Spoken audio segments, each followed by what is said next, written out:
to all of you.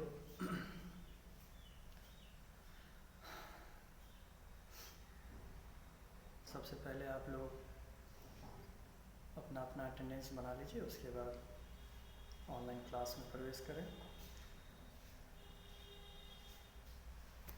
आज का जो टॉपिक है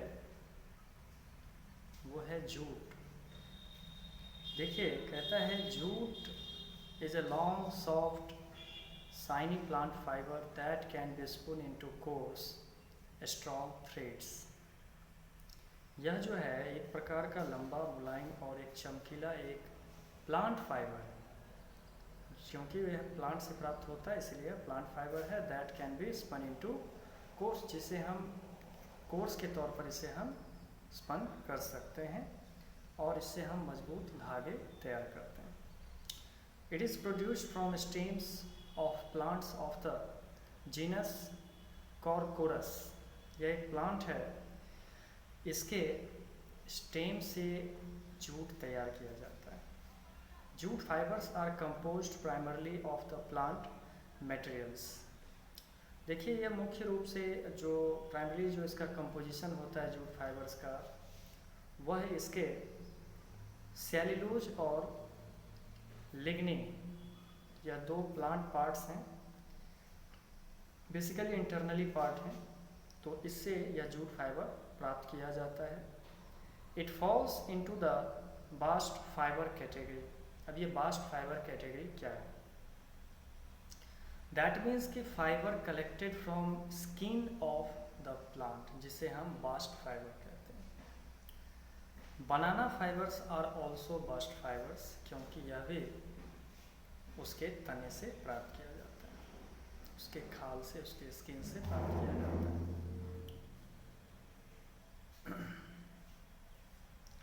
अब पेज नंबर 32 पे आते हैं।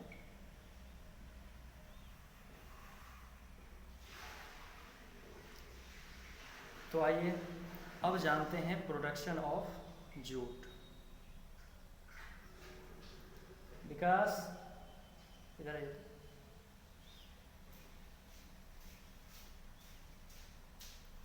प्रोडक्शन ऑफ जूट प्लांट, ठीक है। इसके प्रोडक्शन के बारे में अभी हम लोग जानेंगे।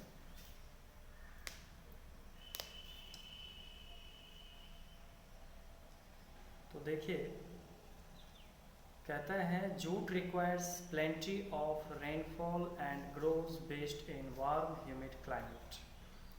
बेसिकली इसके लिए काफ़ी कम मात्रा में पानी की आवश्यकता होती है और यह सबसे अच्छी तरीके से वार्म ह्यूमिड क्लाइमेट में ग्रो करता है।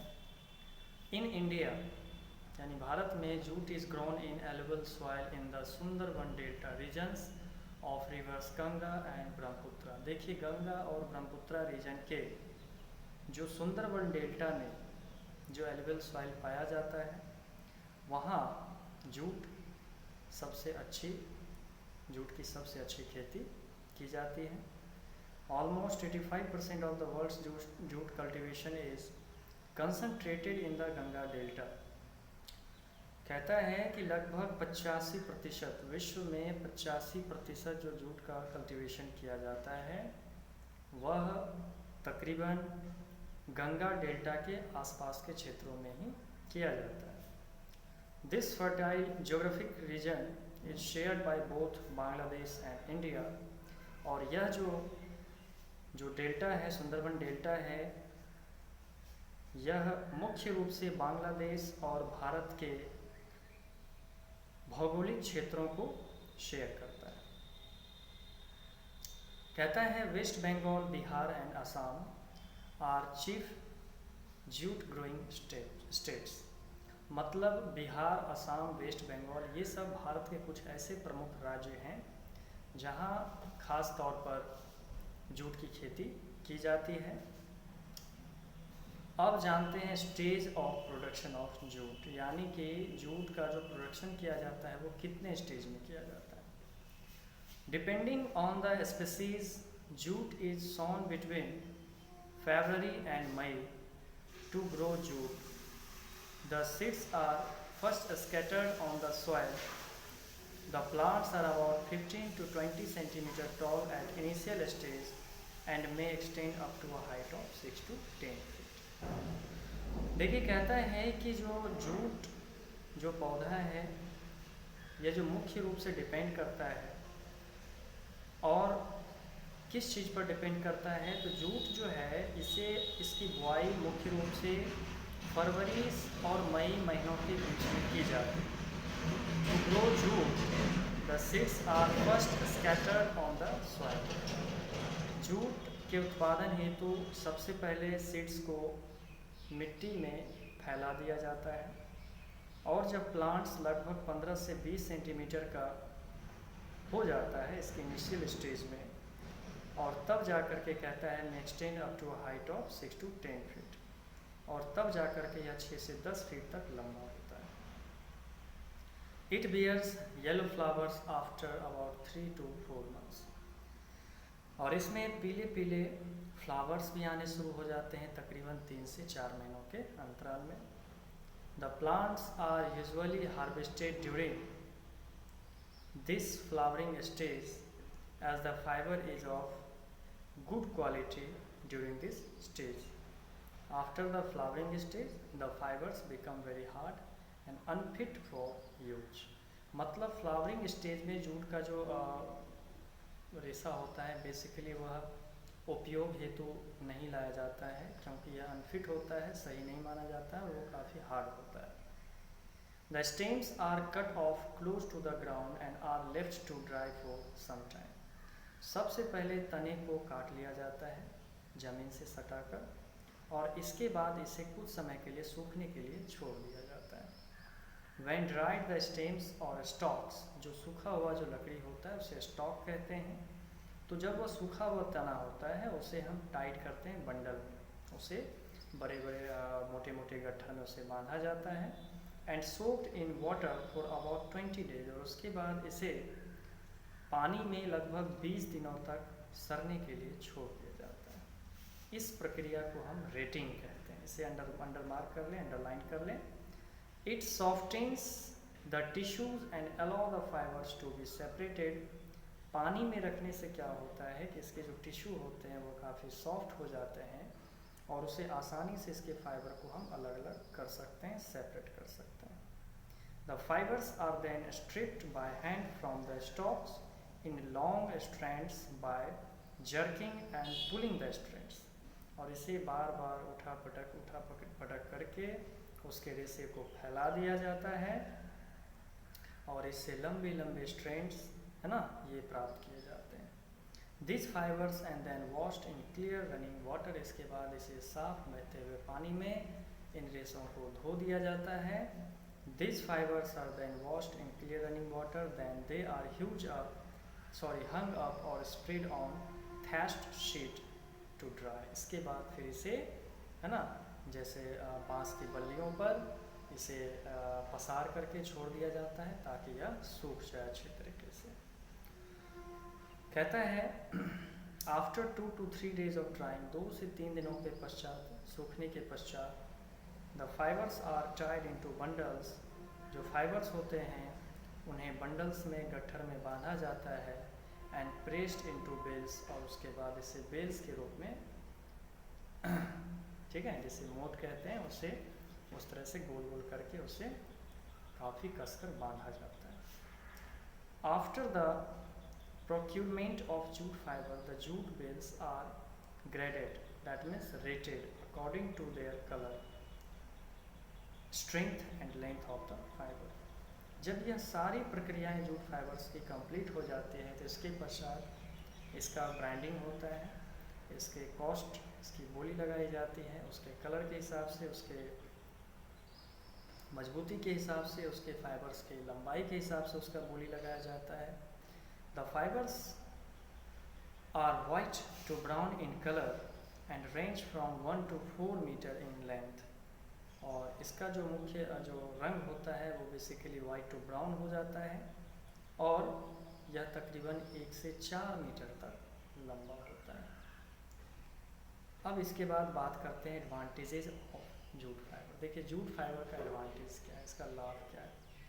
Jute is the second most important fibre after cotton. देखिए कॉटन के बाद सबसे महत्वपूर्ण फाइबर अगर कोई है तो दूसरा सबसे महत्वपूर्ण फाइबर वो है जूट। अब देखिए इसके कुछ एडवांटेज हैं, इसके कुछ फ़ायदे हैं। जैसे कहता है jute is an eco friendly material as it is biodegradable and replenishes nutrients in the soil. Jute जो है यह बेसिकली इको फ्रेंडली मटेरियल है और यह बायोडिग्रेडेबल होता है, आसानी से अपघटित होता है, सड़गल जाता है और यह मिट्टी के न्यूट्रिएंट्स को भी बनाए रखता है। देखिए कहता है jute is a good insulating material and has anti static properties. इसमें एंटी स्टैटिक प्रॉपर्टीज़ के साथ साथ ये अच्छा इंसुलेटर का भी काम करता है। Jute can B blended with natural and synthetic fibres. इसे नेचुरल और सिंथेटिक फाइबर्स के साथ भी मिक्स किया जाता है। Jute is one of the cheapest natural fibres. यह भी इसका एक एडवांटेज है कि यह सबसे सस्ता नेचुरल फाइबर्स के तौर पर देखा जाता है। अगला है jute is environment friendly as it does not emit toxic gases और हार्मफुल केमिकल्स। जूट जो है इन्वायरमेंट फ्रेंडली भी माना जाता है क्योंकि इससे कोई खास प्रकार का या विषैला गैस उत्पन्न नहीं होता है। नेक्स्ट है jute does not cause problems like synthetic materials in the waste management cycle through emitting hazardous gases during incineration at landfill sites. अगर जूट को हम सिंथेटिक फाइबर्स के साथ मिक्स कर दें और जब उसका वेस्ट मैनेजमेंट किया जाता है थ्रू साइकिल तो इससे जो हैजार्डस गैसेस निकलते हैं तो वो लैंडफिल साइट्स में वो ज़्यादा असरदार नहीं होता है। Jute is used for making durable and strong packages material that makes it suitable for easier handling. Jute जो है वह ड्यूरेबल और स्ट्रॉन्ग पैकेजिंग मटेरियल्स के तौर पर यूज किया जाता है और इसे हम बार बार उपयोग में ला सकते हैं। ड्यूरेबल का मतलब बार बार उपयोग में लाना।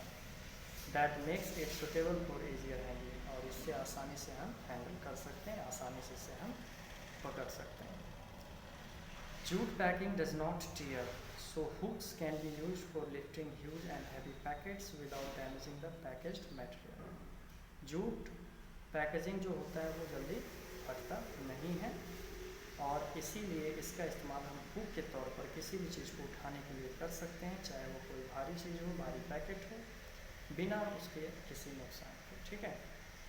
ये jute bag can be reused several times before it tears, और इसका उपयोग जूट बैग का इस्तेमाल तो आप जान ही रहे हैं, बाजार जाते हैं थैला लेकर बार बार आप इसका इस्तेमाल कर सकते हैं। It is an easily recyclable material, यह आसानी से रिसाइकल किया जा सकता है।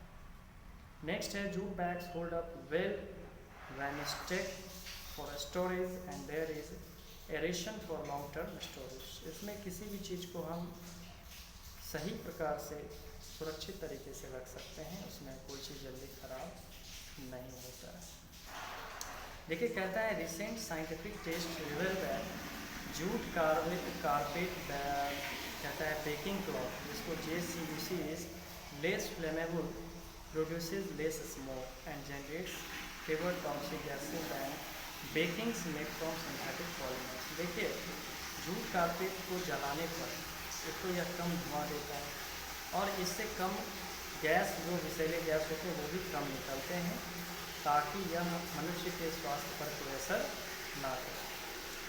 अब देखिए इसके कुछ दुष्प्रभाव भी हैं, डिसएडवांटेज भी हैं। कहता है मॉइस्ट कंडीशंस, खास करके usually more than 60% of moisture can reduce the tensile strength of jute fibre. लगभग 60% नमी इसके रेशे को कमज़ोर बनाता है, इसकी मजबूती को कमज़ोर बनाता है। एसिडिक कॉन्टैक्ट और atmosphere can reduce the lustre as well as the tensile strength. अगर उसमें कोई अम्लीय प्रभाव पड़ा तो जूट खराब भी हो सकता है और वह कमज़ोर हो जाएगा। इससे क्या होगा कि वह लॉन्ग लास्टिंग नहीं चल पाएगा। देखिए pectin and lignin bonds inherited in raw jute can not, और कहता है deteriorate the quality of the jute fibre. इन दोनों में वो क्वालिटी नहीं पाए जाते हैं जो अन्य जूट में पाए जाते हैं। However this weakness can be overcome by proper rating, washing and drawing processes. और इसीलिए यह काफ़ी कमज़ोर होता है अगर इसे हम बार बार धोएं, साफ़ करें, सुखाएं। इससे क्या होता है, जितना हम बार बार धोएंगे सुखाएंगे इससे वो उतना ज़्यादा कमज़ोर होता चला जाता है। Jute has very low craze resistance. इसका जो प्रतिरोध क्षमता होता है वो बहुत ही कम होता है। तो ये था पेज नंबर 32। अब देखते हैं यूजेज ऑफ जूट फाइबर। देखिए जूट फाइबर का इस्तेमाल तो काफ़ी जगह किया जाता है, जैसे रस्सी बनाने में इसका इस्तेमाल किया जाता है। जूट के buds, coarse ends of the plants are used to make inexpensive cloth. कपड़े बनाने में भी इसका इस्तेमाल किया जाता है। Very fine thread of jute can be separated and make into, कहता है, इमिटेशन सिल्क। इमिटेशन सिल्क बनाने में भी काफ़ी महीन जूट का इस्तेमाल किया जाता है। Jute fibres can be use to make paper. इसका इस्तेमाल पेपर बनाने के लिए भी होता है। इसके अलावा जो है wrapping cloth, raw cotton bales, है ना, सैक, बोरियाँ। इसके बाद कोर्स क्लॉथ, है ना, जैसे मैट्रेस हो गया, जैसे डोर स्टे, क्या कहते हैं, डोर मैट हो गया, जो दरवाजे के बाहर आप चटाई हुए, इन सब चीज़ों के डिजाइनिंग के लिए भी इसका इस्तेमाल किया जाता है। कहता है jute fibres are woven into curtain, chair, covering, carpet, hessian cloth and backing for linoleum. ठीक है, मतलब ये सब कुछ ऐसी चीज़ें हैं जिसका हम घरेलू चीज़ों में उपयोग करते हैं। तो घरेलू चीज़ों के निर्माण हेतु भी इन सब चीज़ों का उपयोग किया जाता है, खास करके जूट का। तो अभी तक हम लोगों ने we have studied the properties of cotton and jute fibres in detail.